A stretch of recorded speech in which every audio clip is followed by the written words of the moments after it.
Bismillahirrahmanirrahim.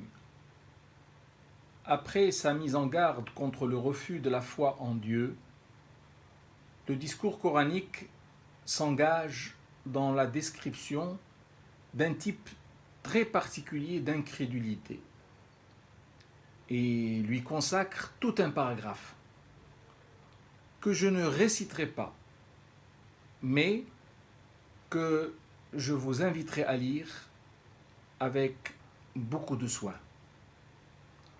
Il s'agit des versets numéro 7 à 19 du chapitre de la Génisse, Surat al-Baqarah, qui traite du mal de l'hypocrisie et dénonce sans merci ceux qui la portent en eux.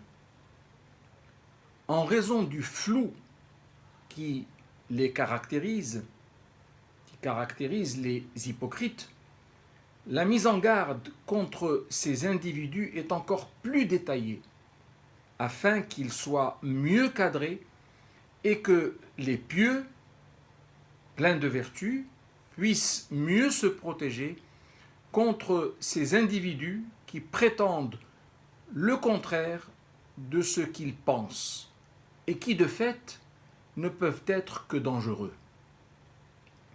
Quand ils intègrent cette voie, les hypocrites assument la totale responsabilité des conséquences délétères auxquelles elles mènent.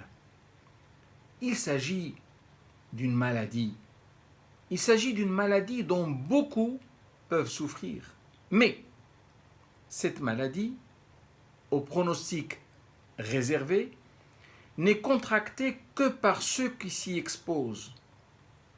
Autant donc faire son possible pour se préserver du mal de la duplicité et s'inscrire réellement dans la voie de l'authenticité, qui est la seule garante du salut final auprès d'Allah.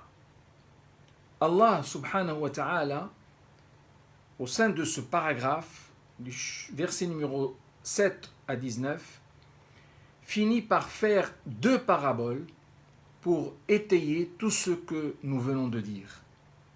À chacun d'entre nous d'aller à leur découverte, à la découverte de ces paraboles. Qu'Allah soit loué et fasse que nous soyons tous bien agréés. Amen.